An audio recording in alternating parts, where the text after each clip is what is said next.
Queridos irmãos e amigos, desejo que a paz do Senhor Jesus esteja sobre cada vida e em cada coração.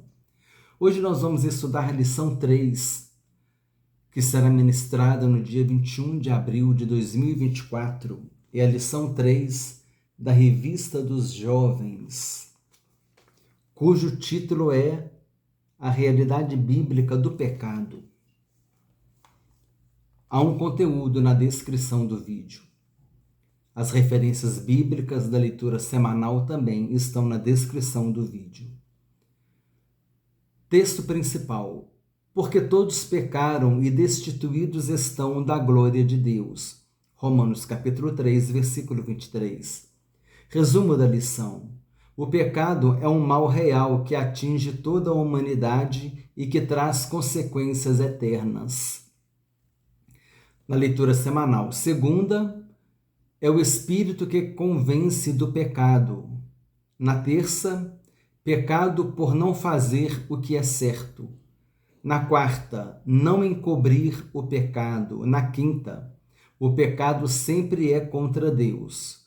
Na sexta, todos pecamos. No sábado, o salário do pecado é a morte. Como eu disse, as referências da leitura semanal estão na descrição do vídeo, assim como os objetivos da aula: compreender o que é pecado, conscientizar das consequências do pecado, mostrar as consequências para quem comete o pecado de forma deliberada. O texto bíblico se encontra em Romanos capítulo 3, versículos 9 a 18.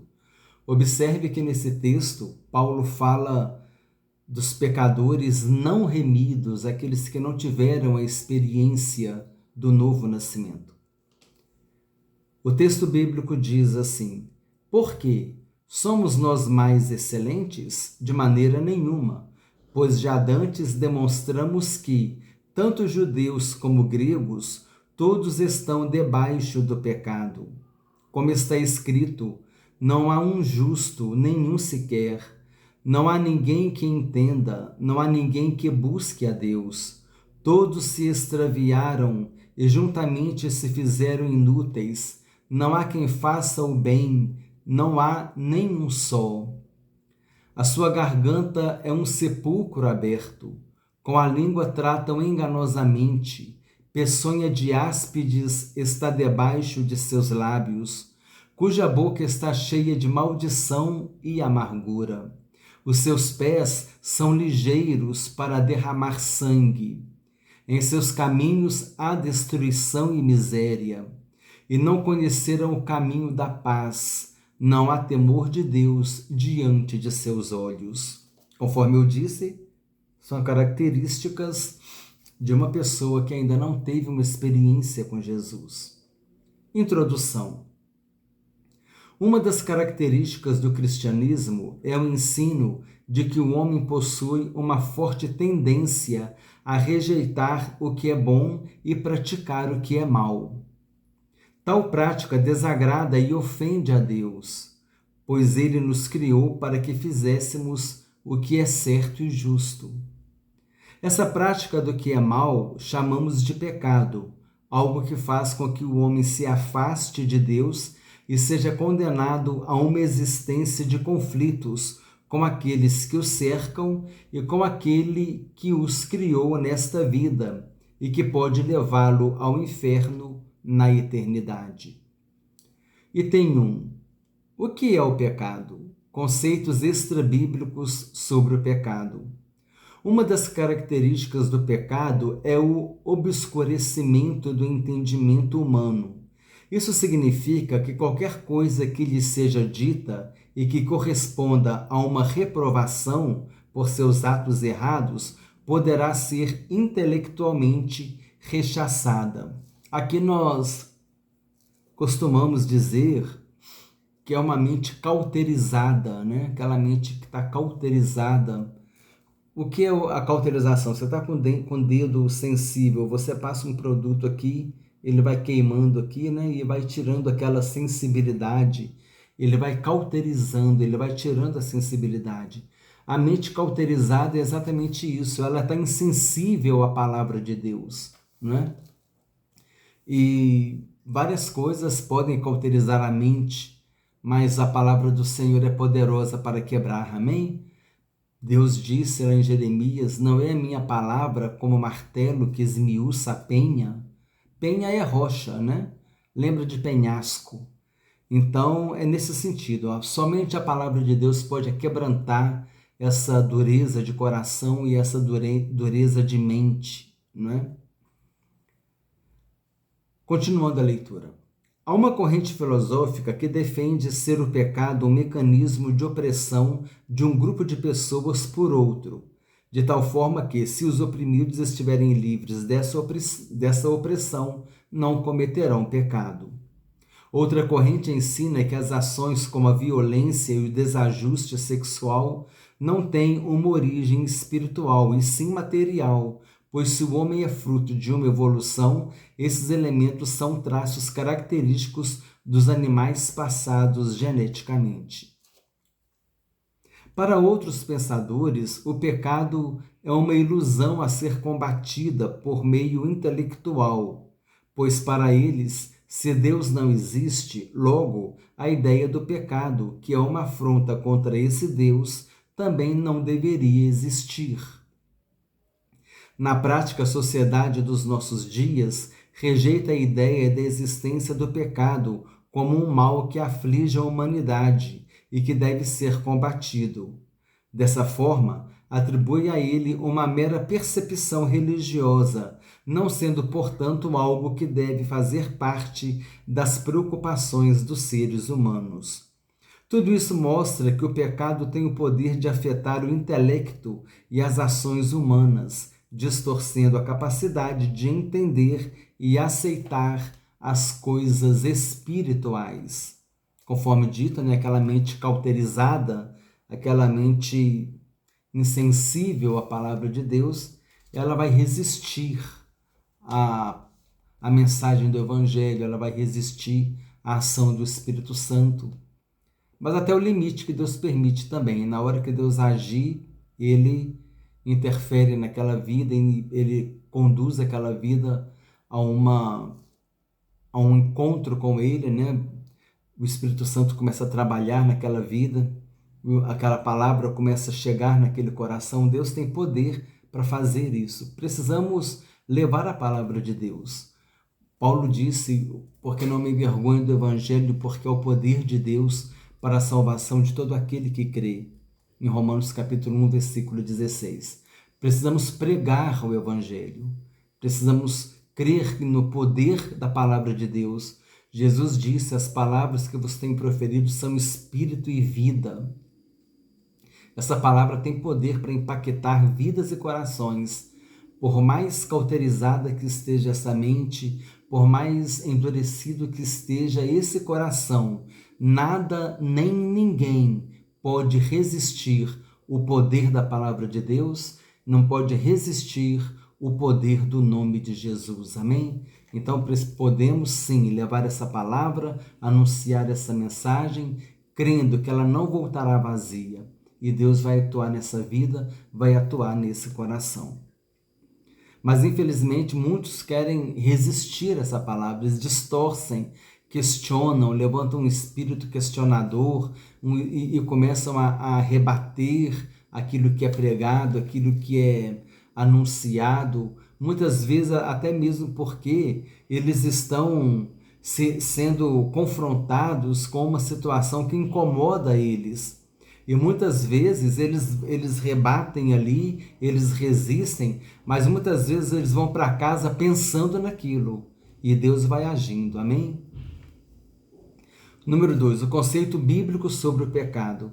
A Bíblia descreve o pecado como um ato de rebeldia contra Deus. Segundo o dicionário Wycliffe, o pecado não é somente alguma coisa contrária ao que Deus disse que o homem não deveria fazer, mas é também algo contrário ao que Deus não quer que o homem faça, com base nos princípios revelados.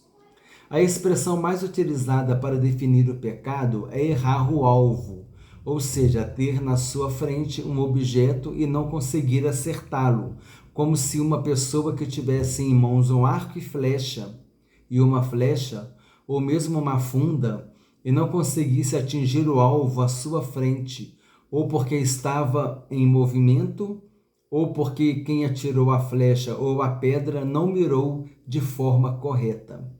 Na prática, tão danoso quanto errar o alvo é esquecer-se de Deus, e essa é uma definição mais forte sobre o pecado.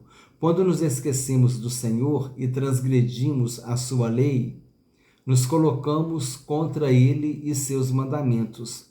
Davi exemplifica bem que os escritores sagrados tinham consciência da existência do pecado, porque eu conheço as minhas transgressões e o meu pecado está sempre diante de mim. Salmo 51, versículo 3. O salmista disse, Davi, porque eu conheço as minhas transgressões e o meu pecado está sempre diante de mim. Então, isso aqui mostra que o Davi, que o salmista, ele tinha uma experiência com Deus. Por quê? Porque ele reconhecia sobre o pecado, ele reconhecia as transgressões e aquilo incomodava ele. Então, isso é importante entender, não é?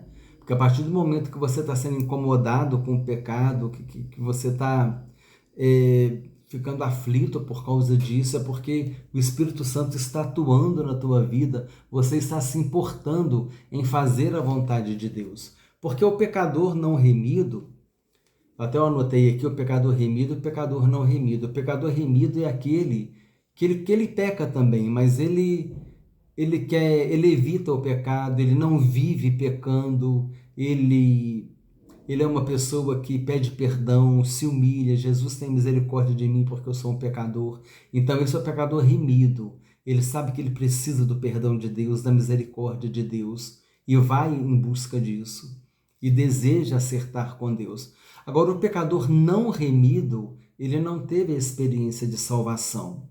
Ele não teve a experiência com Deus. Ele é o homem natural que cogita das coisas terrenas e não das celestiais. Ele é o homem natural que cogita das coisas da carne e não do espírito. Já o pecador remido, ele é pecador, mas ele é um homem espiritual, porque ele cogita pelas coisas celestiais, ele cogita pelas coisas do espírito, ainda que ele peque, mas ele é um pecador remido. Ele é um pecador que reconhece: Jesus, eu preciso do teu perdão e da tua misericórdia. Então essa é a diferença entre o pecador remido e o pecador não remido. Porque o pecado, ele já é um problema resolvido. O pecado foi resolvido lá na cruz do Calvário. Jesus já derrotou o pecado e Jesus tem poder para perdoar pecados.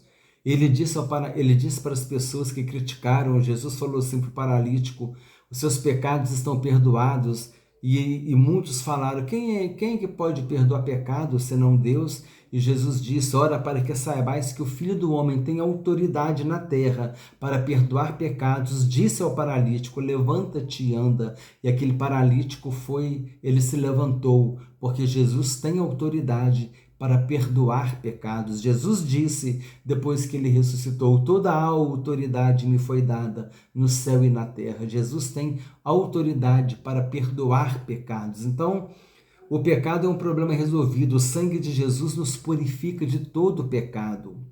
O problema do pecado é se a pessoa morrer sem ter a experiência com Jesus. O problema do pecado é quando a pessoa rejeita Jesus. Porque quando a pessoa rejeita Jesus, quando ela não aceita Jesus em sua vida como seu Senhor e seu Salvador, ela está rejeitando aquele que pode perdoar os pecados. Paulo disse lá em Coríntios, ele disse assim, que em Jesus Cristo Deus estava reconciliando consigo o mundo. Eu não me lembro se é 1 Coríntios 5, 19 ou 5, 29, mas eu vou ver se eu deixo na descrição essa referência. Paulo disse: porque em Jesus Cristo Deus estava reconciliando consigo o mundo. O pecado está aqui, a revista é o pecado, aqui está a humanidade, aqui está Deus. Então há uma separação, mas quando Jesus morreu na cruz do Calvário, ele removeu essa barreira. Isaías 59, 2 diz que o pecado nos separa de Deus, e agora em Jesus nós somos reconciliados com Deus. Porque agora nós temos o perdão do pecado, porque a culpa do pecado que estava sobre Jesus era a nossa culpa, e Jesus pagou a nossa culpa. Então, se eu aceito Jesus, eu aceito que ele pagou a minha culpa, então eu tenho esse perdão. Se eu tenho esse perdão, esse pecado, ele não me separa mais de Deus. Agora eu sou reconciliado com Deus. Agora a pessoa que rejeita Jesus, ela rejeita essa reconciliação. Então, se ela morrer nessa situação, infelizmente ela morre condenada. Por quê? Porque só Jesus pode dar a vida eterna. Então, isso que é importante entender. O pecado é um problema resolvido. Jesus resolveu na cruz do Calvário. O sangue de Jesus nos limpa de todo o pecado. O problema é quando a pessoa rejeita aquele que pode perdoar o pecado. Quando a pessoa rejeita Jesus. Esse é que é o problema. E aí é por isso que a gente vê as heresias negam a divindade de Jesus, negam que Jesus ressuscitou, negam que Jesus tem poder para perdoar pecados, nega toda a doutrina bíblica a respeito de Jesus. Por quê? Porque eles negam o Jesus das Escrituras, mas Jesus disse, aquele que crê em mim, como diz a Escritura, do seu interior fluirão rios de água viva. Aquele que crê em mim, como diz as Escrituras. Em João 5,39, Jesus disse, examinais as Escrituras, porque julgais ter nelas a vida eterna, e são elas mesmas que testificam de mim. Número 3, a origem do pecado. É natural que queiramos saber como tudo surgiu, desde objetos a grandes ideias. Nosso mundo foi criado por Deus e nós também. Ocorre que uma de suas criaturas, Satanás, mesmo dotado de proximidade da glória de Deus, decidiu que seria semelhante ao Altíssimo e por isso foi retirado de sua condição de perfeição, tornando-se a fonte de todo o mal. O profeta Ezequiel, falando acerca do rei de Tiro, profecia também atribuída a Satanás, disse que perfeito era nos teus caminhos, desde o dia em que foste criado, até que se achou iniquidade em ti. Ezequiel 28:15. Esse versículo nos mostra duas coisas. Satanás não é um Deus, embora se ache um, e que o pecado pode corromper até a mais perfeita criatura. Satanás, uma vez privado de sua glória por causa de sua rebeldia, dirige-se para transmitir seu mal a outras duas criaturas que foram feitas por Deus, o homem e a mulher. Estes foram feitos à imagem de Deus, mas estavam sujeitos ao mal, pois não eram imunes ao pecado. Eles deveriam depender do Criador o tempo todo para que não pecassem. E justamente em um momento em que se esqueceram do Senhor, foram fisgados pelo discurso de Satanás, pecaram contra o Todo-Poderoso e foram julgados por essa desobediência. A partir daí, todas as desgraças que acometem a humanidade, mentira, assassinatos, acusações, desprezo entre os casais e a morte. Aí surgem todas essas desgraças, né? Mentira, assassinato, acusações, guerras, desrespeito entre os casais e a morte. O pecado provém de Satanás, o pai da mentira, que peca e mente desde o princípio. João capítulo 8, versículo 44. O pecado distorce todos os conhecimentos e lança dúvidas sobre eles. Ao defendermos a fé cristã, defrontamos com um dilema ético. Como pode existir o mal no mundo governado por um Deus onipotente e inteiramente bom? O estudo da natureza divina deve considerar o controle providencial de Deus sobre o mundo amaldiçoado pelo pecado. E Deus proveu a salvação em Jesus, né? Eis o Cordeiro de Deus que tira o pecado do mundo. Jesus tirou o pecado do mundo, mas é necessário que cada um tenha essa experiência pessoal com ele. É importante nós entendermos aqui que Deus ele dá liberdade para o homem escolher. Deus ele não quer nenhum robô, ele quer que as pessoas... Tem um pernilongo aqui. Deus ele não quer incomodar as pessoas, ele não quer que as pessoas sejam um robô, ele dá liberdade de escolha. E ele é ético, você tem uma escolha, e ele vai respeitar a sua escolha.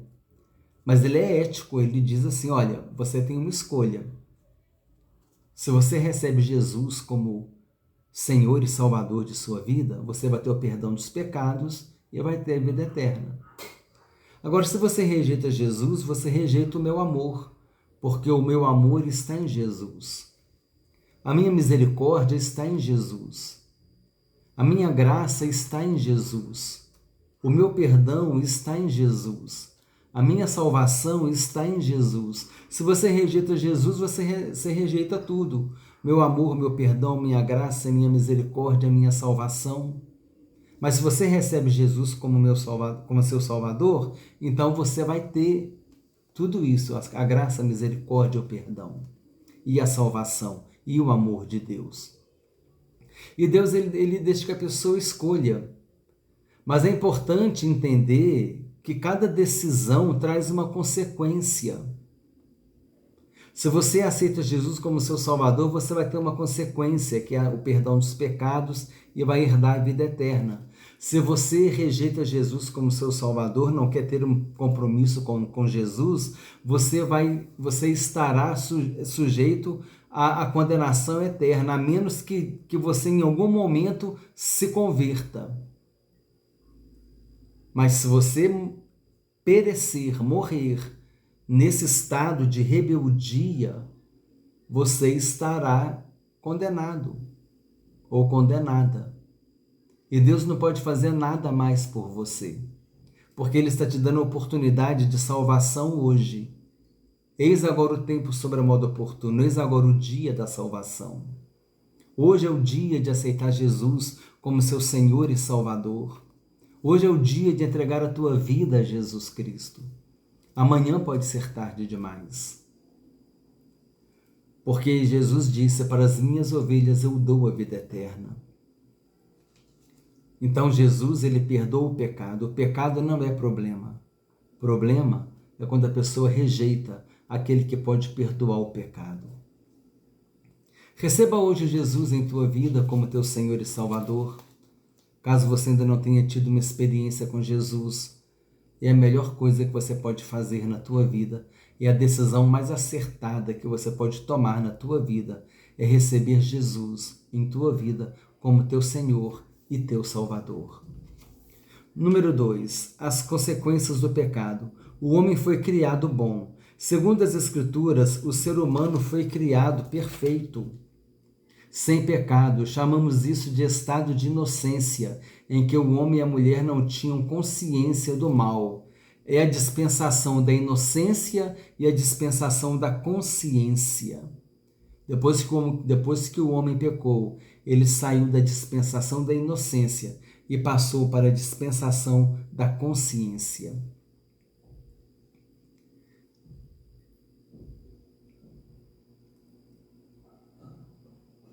Chamamos isso de estado da inocência, em que o homem e a mulher não tinham a consciência do mal. Eclesiastes 7:29 diz que Deus fez o homem reto. Ele fez ao homem reto. Mas, mesmo tendo sido criado sem imperfeição alguma, o homem cedeu à tentação. A partir de sua desobediência a Deus, dando ouvidos à proposta de Satanás, o homem passou a ser mau. Observe que o ser humano usou da liberdade que tinha para desobedecer a Deus. Gênesis 3 nos conta que Satanás não obrigou o casal a comer do fruto que Deus lhe havia vedado, mas que eles mesmos, convencidos por Satanás, comeram da árvore. Nós temos a liberdade de escolha. Deus não vai te obrigar a ir a Jesus. Deus não vai te obrigar. Deus ele vai respeitar a sua atitude. Não quero ir. Deus ele vai respeitar. Mas você tem que saber que que essa decisão ela traz uma consequência. Número 2, a degradação da raça humana. A humanidade pode até negar a existência do pecado, mas não pode negar a consciência de que estão errados quando cometem uma iniquidade.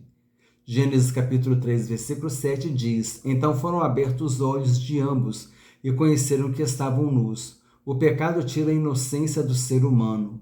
Se eles buscaram ser parecidos com Deus, conhecedores do bem e do mal, logo perceberam que a decisão que tomaram, incitados por Satanás, desmostrou que o mal que desconheciam agora lhes dominava. Os homens se tornaram violentos, gananciosos, assassinos, desrespeitosos de compromissos, doentes e insatisfeitos com o que possuíam. Criaram deuses para si e os adoraram, e nesses cultos degradaram a imagem e semelhança que tinham de Deus em si. Então aqui fala sobre a consciência. Deus colocou no homem a consciência. A pessoa pode ser um ateu, pode ser uma pessoa incrédula. Ela sabe, se ela fizer uma coisa errada, ela sabe. Por quê? Porque ela tem uma consciência. Até mesmo aqui diz que os olhos dela foram abertos.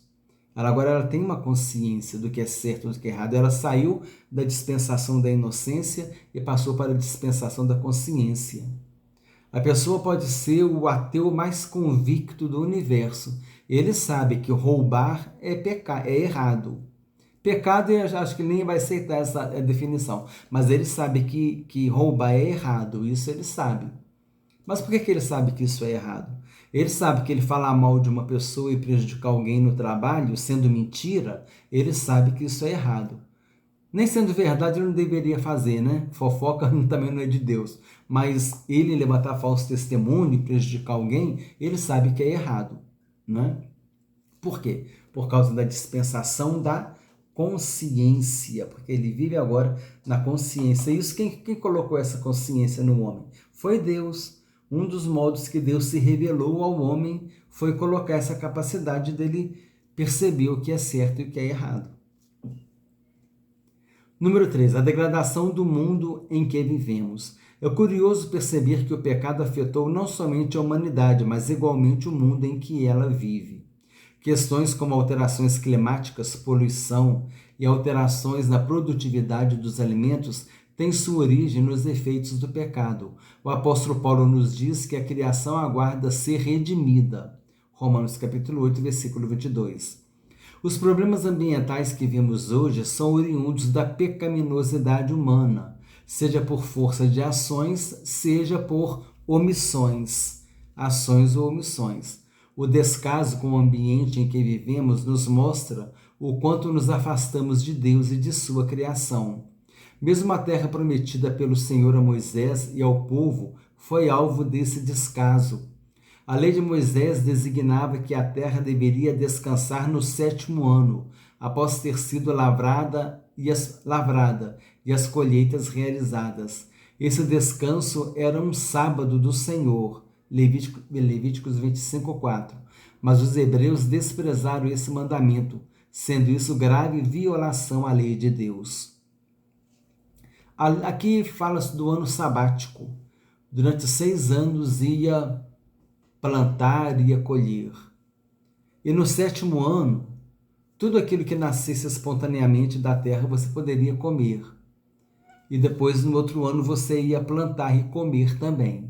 Você ia plantar e colher também durante 6 anos. Então, a cada 6 anos, você plantava, colhia e descansava a terra, não plantava naquele ano.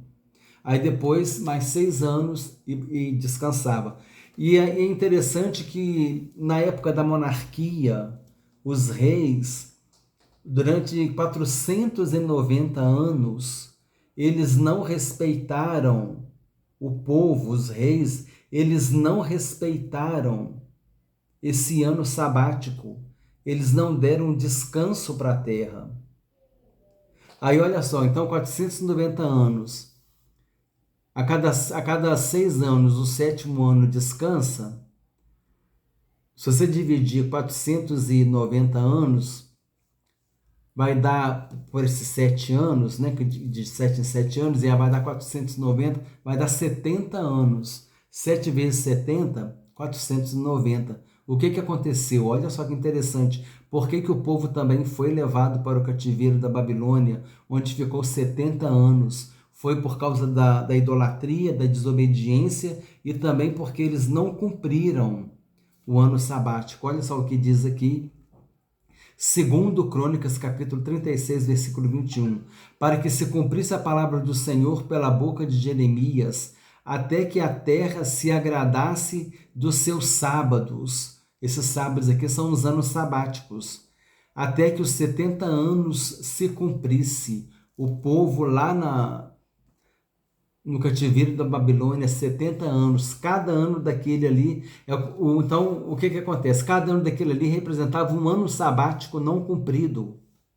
Os 70 anos do cativeiro da Babilônia são 70 anos que a terra não descansou. Aproximadamente 490 anos, aquela época da monarquia. Então a terra não descansou nesses 490 anos. Então o povo ficou devendo 70 anos de descanso para a terra. Então, enquanto o povo estava lá no cativeiro da Babilônia, Deus estava dando 70 anos de descanso para a terra, porque foram 70 anos sem plantação, exceto algumas poucas pessoas que ficaram em Jerusalém, idosos, né, ou velhos, alguns mais pobres, né, algumas pessoas mais assim que conseguiram ficar em Jerusalém, porque o povo foi levado para o cativeiro da Babilônia, mas ficou um remanescente em Jerusalém. Exceto esse que devia plantar alguma coisinha, mas aquela plantação assim para a nação toda não acontecia. Então Deus ele restituiu os 70 anos sabáticos não cumpridos durante os 490 anos. E esse período aqui pegou o período da monarquia, que os reis não cumpriram o ano sabático de 7 em 7 anos. Então foi por causa disso que também que o povo foi levado para o cativeiro da Babilônia e por causa da sua desobediência e idolatria. Mas é muito interessante, olha só o que diz aqui, até que a terra se agradasse dos seus sábados, ou seja, cada ano sabático, até que os 70 anos se cumprisse. 70 anos que o povo não deu de descanso para a terra. Agora a terra ia ter descanso esses 70 anos, porque o povo estaria no cativeiro da Babilônia. E além da idolatria, esses foram os motivos que o povo foi levado para o cativeiro da Babilônia. Irmãos, às vezes a gente pega essa aula assim, começa a explicar essas coisas, porque isso é importante. São coisas ricas que a gente traz para a aula, que enriquece a aula, mas às vezes faz o vídeo ficar um pouco mais longo também. Mas como nós estamos numa visão de aprendizagem, a gente precisa fazer com amor, né, para que Deus seja glorificado. Eu não posso simplesmente atropelar a lição para gravar um vídeo de 20 minutos. Eu tenho que trazer aquilo que Deus colocou no meu coração. Eu estudei a lição antes de gravar, tem várias anotações aqui, então isso tudo é importante eu trazer para os irmãos, amém? A punição de Adão e Eva reflete a seriedade da visão de Deus quanto a qualquer tipo de pecado. Número 3, consequências para quem comete o pecado, a morte física e a espiritual. Após criar Adão e colocá-lo no Éden, Deus advertiu que ele não comesse do fruto da árvore do conhecimento do bem e do mal, para que não morresse. Por ter dado mais ouvidos ao que Satanás lhes disse e tendo desobedecido a Deus, homem e mulher se sujeitaram à morte, o fim da existência física. Não somente isso, mas todos os filhos de Adão e Eva herdaram a pecaminosidade de seus pais e a morte que os levou. Vemos aqui que a teologia cristã chama de solidariedade. A partir de Adão, o pecado e a morte, como consequência, foram transmitidos aos seus descendentes. Essa é a solidariedade, né? Nós herdamos a tendência pecaminosa de Adão. Pelo que por um homem entrou o pecado no mundo, e pelo pecado a morte. Assim também a morte passou a todos os homens, por isso que todos pecaram. Romanos capítulo 5, versículo 12. Portanto, o pecado é hereditário e a sua universalidade deve-se à corrupção da natureza humana, que é a consequência que herdamos de nossos primeiros pais. Adão e Eva, nossos primeiros pais, Adão e Eva. Segundo a carta aos Hebreus, aos homens está ordenado morrerem uma vez, vindo depois disso o juízo. Na morte, o ser humano tem as suas conexões com este mundo cessadas. Com a quebra da comunhão com Deus, vem também a morte espiritual, a separação entre o homem e o Criador. Essa é a segunda consequência do pecado. Então aqui nós temos a segunda morte. A morte física, todos nós vamos passar por ela, exceto aqueles que forem arrebatados, né? A morte física, vamos passar por ela. Mas a morte espiritual não. A morte espiritual somente aquele que morrer condenado é que vai passar por ela. Aquele que morreu sem Jesus é que vai passar por ela. A gente costuma fazer um trocadilho, né? A pessoa que nasce uma vez, ela morre duas. A morte física e a morte eterna. E a pessoa que nasce duas vezes, ela nasce fisicamente e ela nasce espiritualmente, o novo nascimento, ela morre uma vez só, que é a morte física. Então a gente faz esse trocadilho. Quem teve a experiência do novo nascimento nasceu duas vezes, então ele morre uma. E aquele que não teve a experiência do novo nascimento, ele nasceu uma vez e morre duas, a morte física e a eterna, que é a condenação. Mas Deus deseja que todos os homens sejam salvos, amém? Por isso ele enviou Jesus. Deus deseja que todos os homens cheguem ao pleno conhecimento da verdade. E a verdade é Jesus. Jesus disse: eu sou o caminho, a verdade e a vida. Ninguém vem ao Pai senão por mim. Jesus é o único caminho que nos leva ao céu. Número 2, a perdição eterna. A perdição eterna se dá justamente após a morte física. Fim da existência do ser humano e resta-lhe apenas uma eternidade com ou sem Deus. Fim da existência do ser humano, resta-lhe apenas uma eternidade com ou sem Deus. A perdição eterna é justamente a consequência de quem se esqueceu do Senhor nesta vida, que não se arrependeu de seus pecados e não aceitou a mensagem do Evangelho trazida por Jesus Cristo. Segue-se, portanto, uma séria advertência onde passaremos a eternidade. Segue-se, portanto, uma séria advertência. Onde passaremos a eternidade depende de nossas decisões e ações nessa vida. É preciso que nos arrependamos de nossos pecados, aceitemos a Jesus como nosso Salvador e Senhor e que possamos andar com Deus em nossa vida. Por mais que a vida seja ínfima diante do destino que nos aguarda, é nela que devemos tomar a decisão que pode nos levar para o céu, ou escolher ignorar as advertências de Deus e passar a eternidade sem Ele no inferno. O inferno, irmãos, é uma realidade. Quem mais falou sobre o inferno foi Jesus. Foi Jesus que revelou o inferno como um lugar de condenação, de choro, de ranger de dentes, de fogo eterno que jamais se apaga, um lugar de tormentos.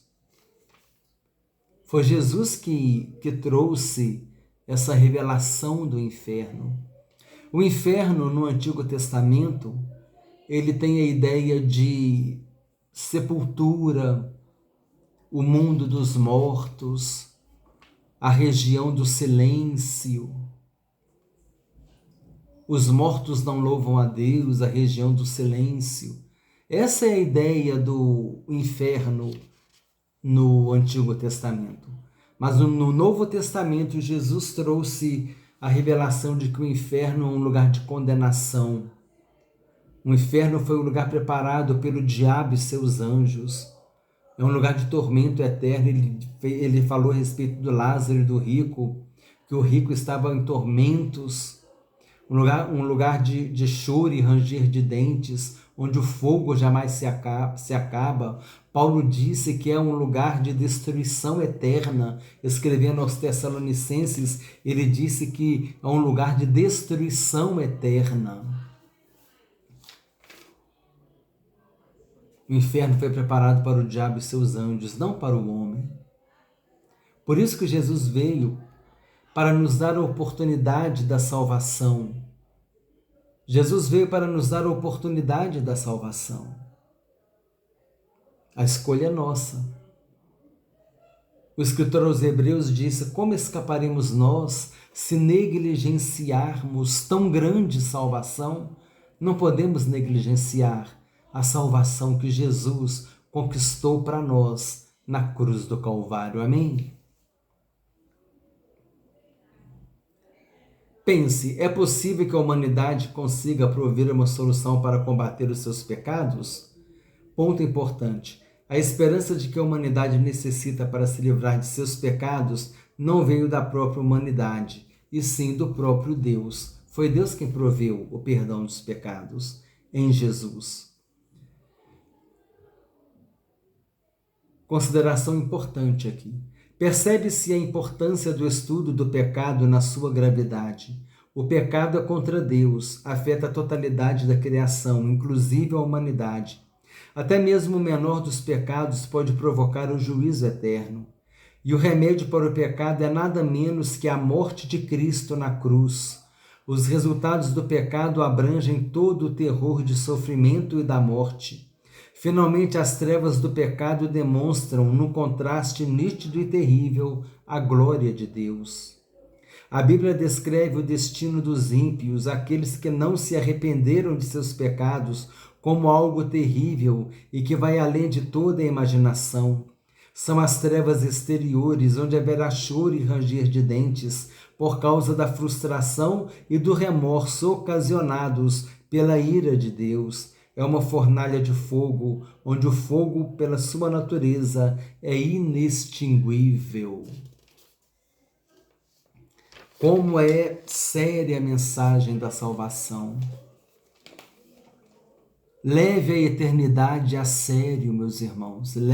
Devemos levar a sério a questão da eternidade. Jesus deixou seu trono de glória e veio morrer por nós aqui, para nos salvar de algo terrível que ele mesmo disse nos evangelhos. Conclusão: a fé cristã nos ensina que o pecado existe, que toda a raça humana foi alcançada por ele, recebendo como juízo a morte e o afastamento de Deus. Diante do que estudamos, não podemos aceitar as ideias modernas que tentam tirar do ser humano a responsabilidade por seus pecados, maldades e das consequências desses atos. O pecado é real e pode levar as pessoas para a perdição eterna. Mas o sacrifício de Jesus na cruz também é real. E Jesus nos purifica de todo pecado e nos livra da condenação eterna. Amém? Hora da revisão. Pergunta número 1. Segundo a lição, cite uma das características do pecado. Uma das características do pecado é o obscurecimento do entendimento humano e a mente cauterizada. Está cego espiritualmente, né? Número 2. Qual o conceito bíblico sobre pecado? A Bíblia descreve o pecado como um ato de rebeldia contra Deus. Número 3. Qual a expressão mais utilizada para definir pecado? A expressão mais utilizada para definir o pecado é errar o alvo, ou seja, ter na sua frente um objeto e não conseguir acertá-lo. Número 4. O que nos mostra o texto de Ezequiel 28:15? Esse versículo nos mostra duas coisas. Satanás não é um Deus, embora se ache um, e que o pecado pode corromper até a mais perfeita criatura. Número 5. Segundo a lição, os problemas ambientais que vemos hoje são oriundos de quê?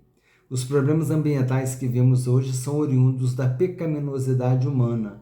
seja por força de ações, seja por omissões. Assim, então, irmãos, nós terminamos mais uma lição da Escola Bíblica Dominical. Compartilhe com irmãos e amigos. Compartilhe com aquele irmãozinho, com aquela irmãzinha que está estudando essa lição com você, essa revista com você. Se você chegou até aqui, deixe uma mensagem para a gente no comentário, dizendo se você gostou da lição, se foi útil, se alguma coisa que você aprendeu nessa lição, dá um retorno para nós. Desejo que Deus te abençoe ricamente, em nome do Senhor Jesus Cristo.